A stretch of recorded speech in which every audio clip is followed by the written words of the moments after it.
How did you get on? Let's hear from each of the groups. You've got 3 groups. What happened?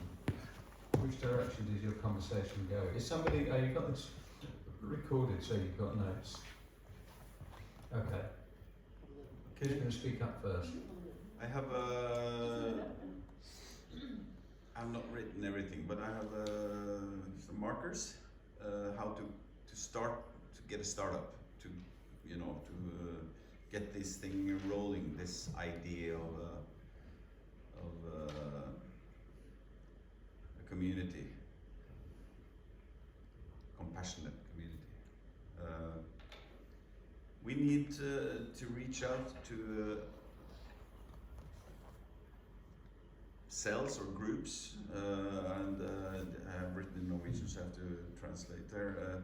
Youth leaders or youth persons within the youth society. I'm talking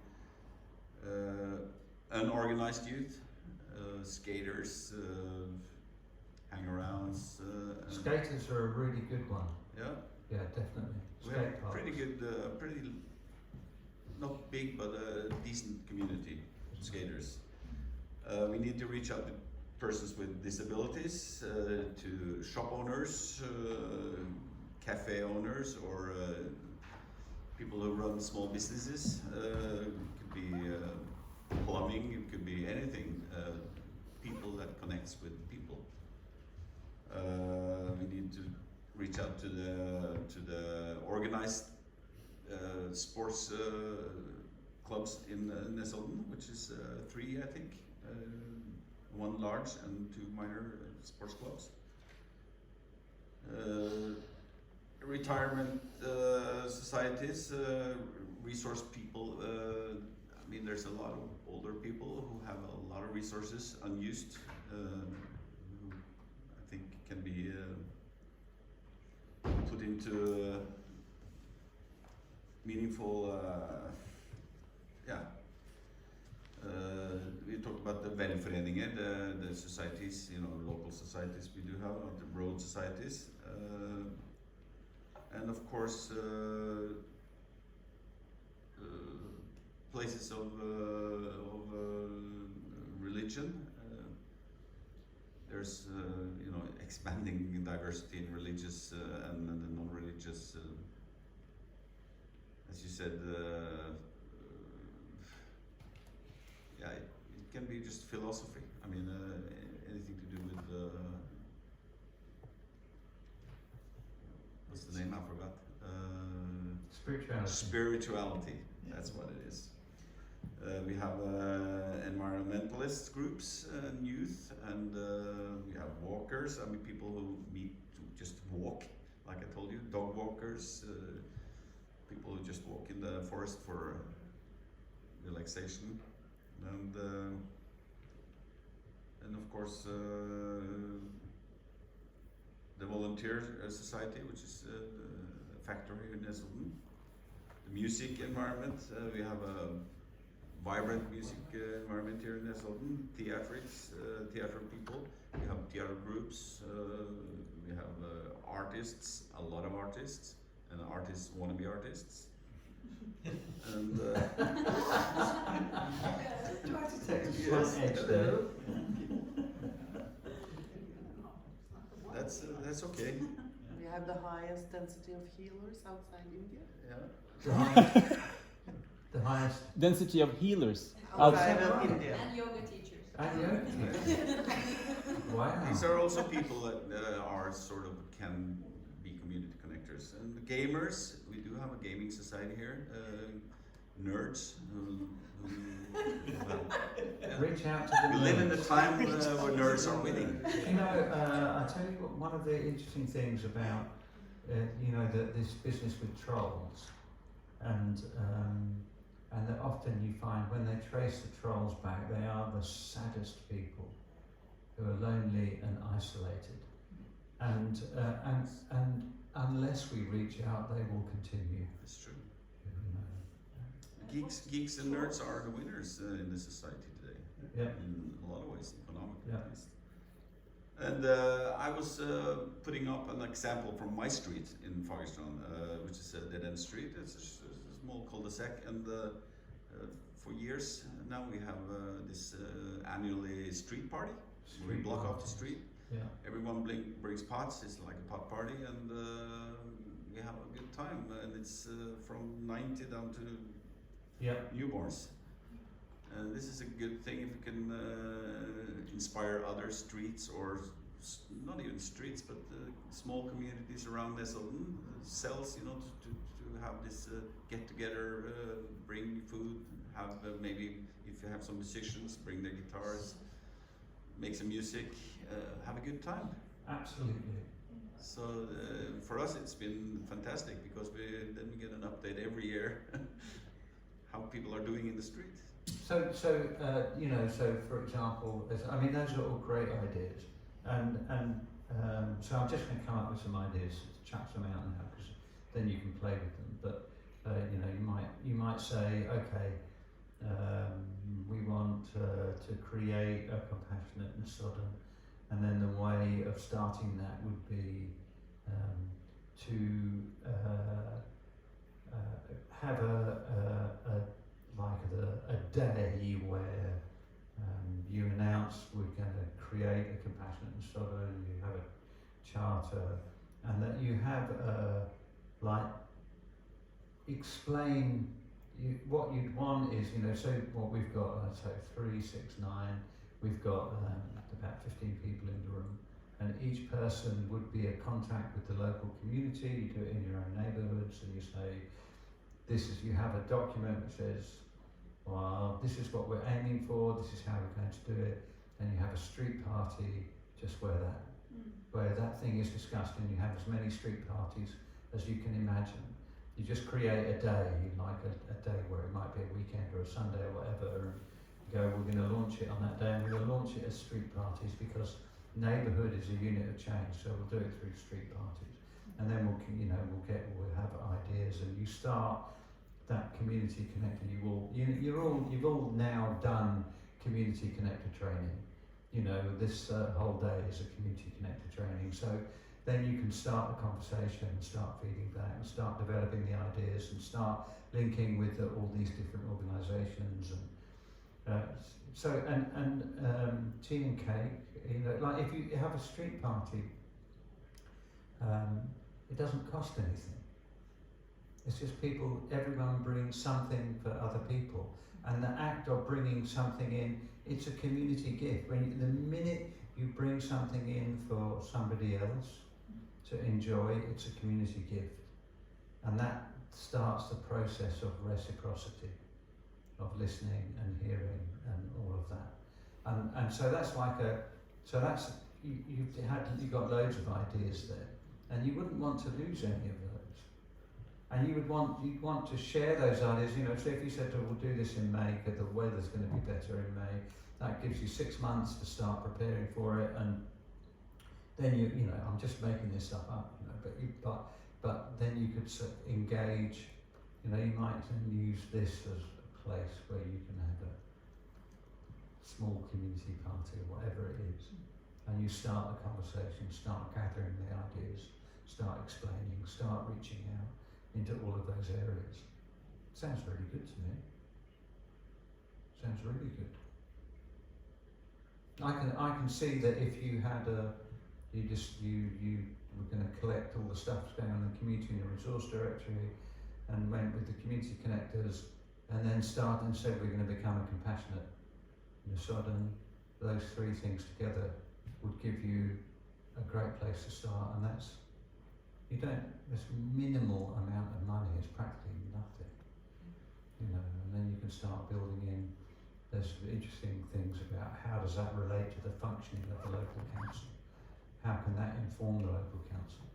If you have people coming together to say these are the things we want, it's hard for the local council just to ignore that. You know, that you can have a ground up democracy which says these are the things we're interested in. Great. Next table. I can report.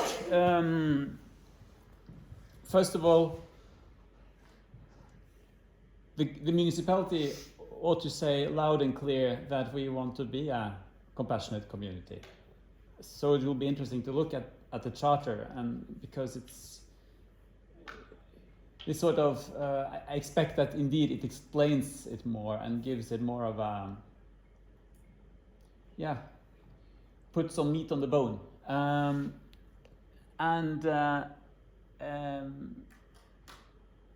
We have there are different ways of saying it. We talked about having an annual event, at least, with a volunteer exchange.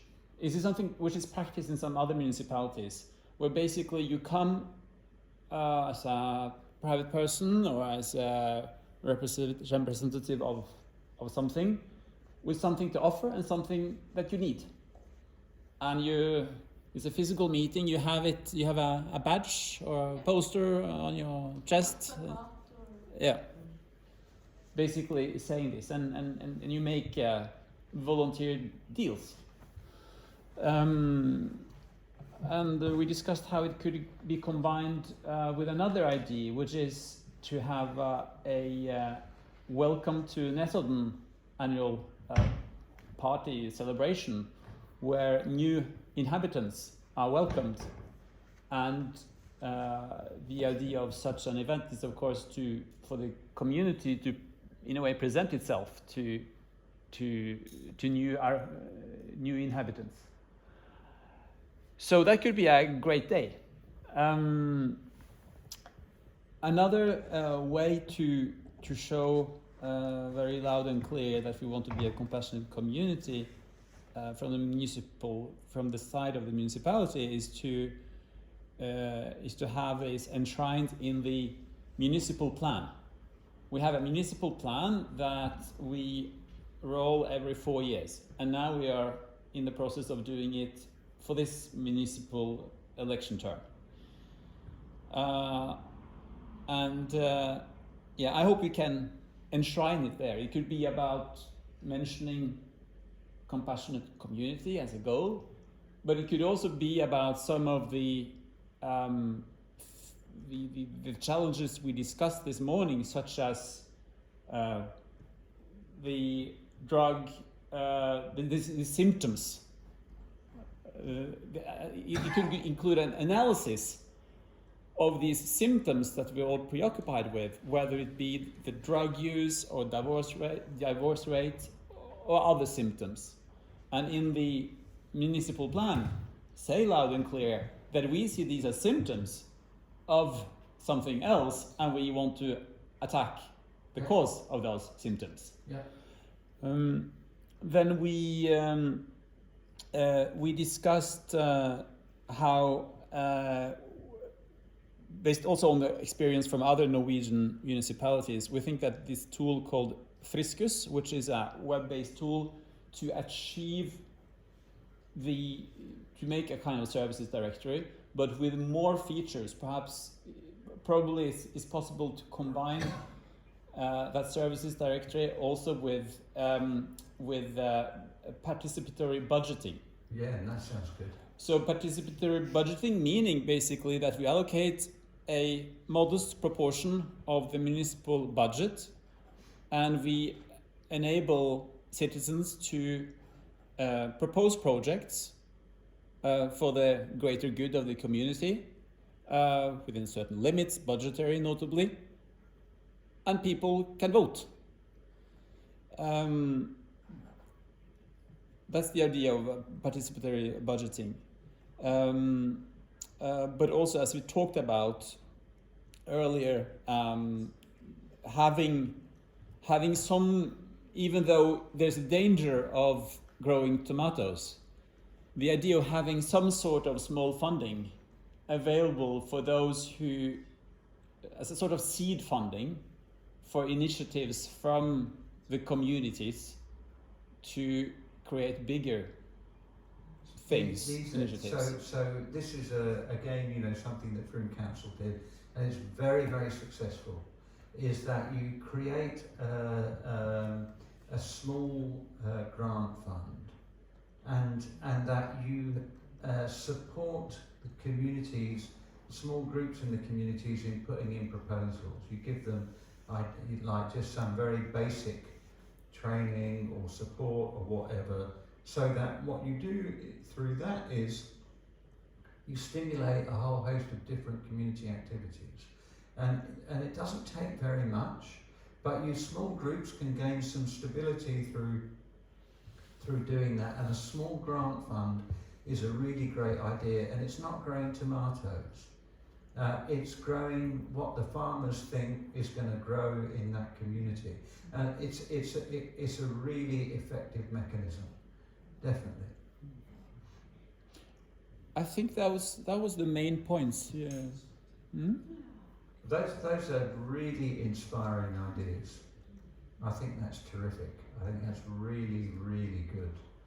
And it gives you, and like you then start, you start matching this up with the ideas from one table to another, and you can see there's a really, really good book called Rebel Ideas by Matthew Said, which is all about diversity of perspectives. And the more diverse the perspectives you have, the more ideas you have, the higher the quality of the solutions that you come up with. If you've just got small numbers of people who are making decisions, it's a disaster.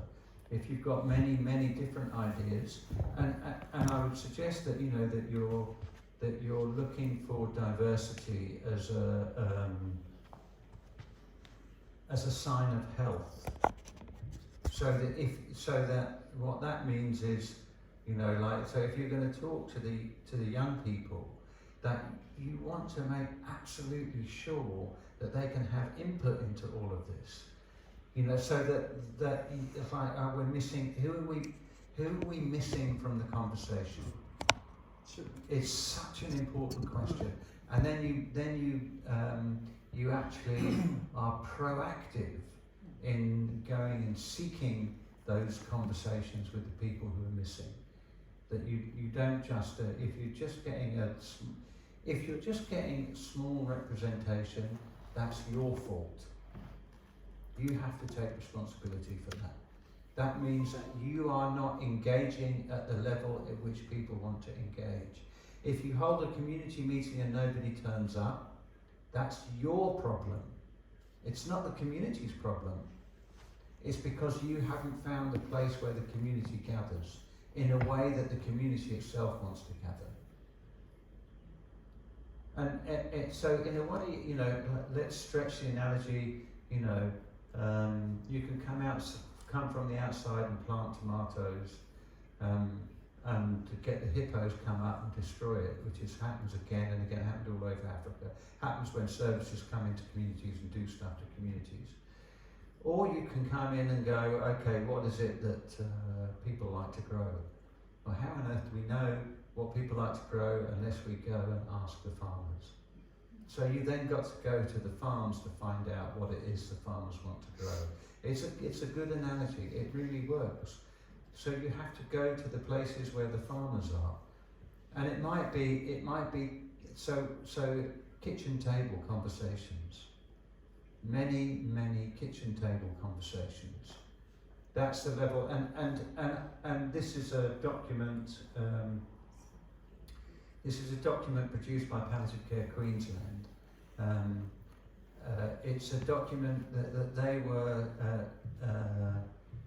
were interested in discovering about how Aboriginal and Torres Strait Islander communities approach the subject of death and dying. Because the habitual cry of services and palliative care services is, why do they not use our services? And it's a great, and I've heard this again and again for 30 or 40 years, there's a cry of, oh my God, our services are so great, but they're not using them. Not realising that your services may be completely irrelevant to the community. And unless you go and talk to the community, you're never going to know. And so Palliative Care Queensland went to the community and and they had these kitchen table conversations, and they called the document "Yarning About Sad News and Sorry Business." It's so brilliant, because yarning is the way Aboriginal communities have conversations. It's where the most meaningful conversations take place. It's about having a good yarn, and they don't talk about death and dying. They don't use that language. They talk about sad news and sorry business. So you can see they're already in a great place, and the kind of feedback that they get. And I've got loads of different examples of this. It is different in each community, and you just don't know if you're getting it right. I would be okay in my community, but if I went to another place and had to talk, I'd make sure I talked to some other people quietly first, so I could work out what the people in the room expected or thought was okay. Don't think that individuals or organisations represent everyone. Talk to all people, and the right people about the topic, the ones who are part of the topic and living it. And that could be the advice that sums up the whole day, really, succinctly. Right, I think we've got one more table, is that right? Yeah. Okay, let's go. We tried to find some concrete ideas, and just to follow up something you said, I think the young people need also a day like this, because you can have a chat, but actually they don't get this chance of reflection. So perhaps it could be something like the Unges Dag once a year, a day for the youth. So and they could be invited to the county or to Tangenten and have the same kind of respect. Yeah, so they go through the process. So it's not just a hip idea. Then we have skravlebordet, the chatting table. Concrete idea at Ömer inside Tangenten, that there's always a table, and if you sit there, you want to talk. Brilliant. And then, and it has to be a sign or something printed out and glued to the table. And we try to dive into that difficult, young people problem stuff and how to reach out. One thing could be that the parents of youth struggling, they actually need quite a lot of support to handle and to feel that they're not alone, and then probably the youngster will feel the same. And it could be something like as a resource bank that you could offer your help, and it would be noted somewhere, I don't know, in a system, but it could be anything, or if you need a chat, if you want something repaired, just to make life easier, the resource bank. Exchange. Yeah. Yeah, definitely. And to reach out to the nerds, to have a gathering also in Ungdomsarenan. The youngster arena is now used for political meetings and not any kind of youth stuff, is it? So it's kind of embarrassing actually. So what about a gathering from 12 a.m. to 12 a.m. and pizza and pauses, and that's where the nerds, they actually do talk to each other in the breaks and have social stuff happening. So gathering is a good idea. And then there was a Lego idea, because Lego is in to have a Lego mästerskap. Lego Championship. gathering. I don't know what you do, but you have the idea. Sure. No, just build Lego. Probably would be from pensionist to 3-year-old. I don't know. Build a castle or. And then someone said ungt entreprenörskap. Vad var det? Ska vi se. Kan du säga om det? That's an arena of creativity where people can create things together, different things. It's kind of use their creativity on a practical way. And you could have a camp. Was that one idea? Camp, innovation camp, for example. It's To solve different problems in the community, for example. Yes. So it's interesting, like you think about, like if we went back 100 years, that there were these regular community events, like festivals, which related to farming, maybe related to the seasons, but they served a purpose and people would create things together. There's an output from it. So we're having to recreate these things because somehow we've lost it. And they are markers of community and connection. So definitely. And the last thing here was, we talked about that the role of the parents is kind of lacking, but we didn't want to mention that parents perhaps should have more control over their youth. We didn't want to say that. But what about having open houses? Perhaps you are in the house, but that we as parents think that we create space for youth at home. I think creating safe spaces, and I would say that if somebody starts to talk about control, they've lost a sense of belonging. And there's something about, can we create a sense of belonging rather than a sense of control? And I think it's changing the nature of that conversation.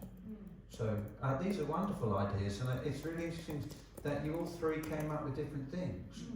And that's really a lesson in itself. I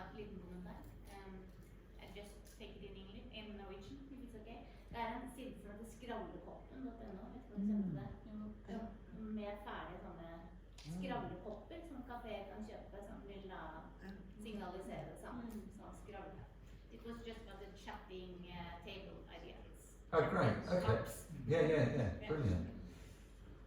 And we also, I think you forgot that we also proposed to have a chatting seat on the bus. Oh yeah, and the chatting boat. seats on the boat. Sorry. Yeah, I think these are all great ideas. Some will work and others won't. If they don't work, you just move on for another one. Making sure that you're talking to the community itself to discover these ideas. So look, I think that's really inspiring. That's amazing that you come up with all this stuff. There's so much you can get on with, and the next question is how you're going to do it. And that's a conversation that you need to have amongst yourselves. You have to figure this out for yourselves now. But you have to feel inspired and talk to other people to help them feel inspired and gather together as a community to get this going and off the ground.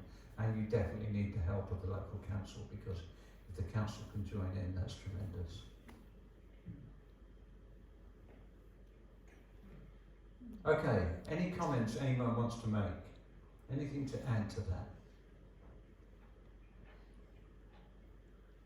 No, that means we've finished.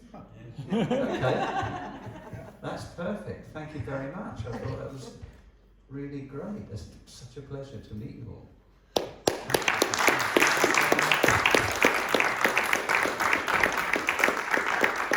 Thank you so much, Julian. Some of us will spend the day tomorrow with Julian as well. So I'll just finish in Norwegian. Og vi bare takke alle for å bidra til en kjempeinspirerende dag, synes jeg. Som Julian sier, så jo dette, det må være nedenfra og opp. Det ikke Julian som skal komme hit og servere oss løsningen. Og det tror jeg, det virker som om vi alle her har skjønt det, og har bidratt til at det skal være nedenfra og opp. Og nå vi alle da i dette rommet, vi anser oss selv som community connectors, eller fellesskapslos et ord som ble brukt i et svensk TV-program om det de fikk til i FRU. Så vi alle fellesskapsloser nå. Vi har alle forskjellige hatter, sånn i det daglige. Nå tenker jeg det viktig at vi alle tar vare på den energien og motivasjonen vi har fått i dag. Vi snakker om det vi har vært med på i dag. Vi hører hva andre tenker om det. Dette her må spre seg, akkurat som vi bruker de samme kanalene som viruset gjorde, sånn som Julian sa i morges. Og så igjen vil jeg minne om at denne kommunestyreperiodens viktigste plan, det samfunnsdelen til kommuneplanen. Den skal vedtas i løpet av året. Forslaget ute på høring nå. Fristen 19. november, så det ikke så lenge til. Men veldig mye av det som vi har sagt her i dag, ting som kan gå rett inn som høringsinnspill der, fra hvem som helst. Enkeltpersoner, lag, foreninger, hvem som helst. Og for denne samfunnsdelen skal da legge premissene for kommuneplanens arealdel, som vi skal vedta neste år. Og kommuneplanen legger jo igjen premissene for alle de andre planene. Så med det så vil jeg da igjen takke alle for oppmøtet, og så gleder jeg meg til å fortsette denne samtalen videre.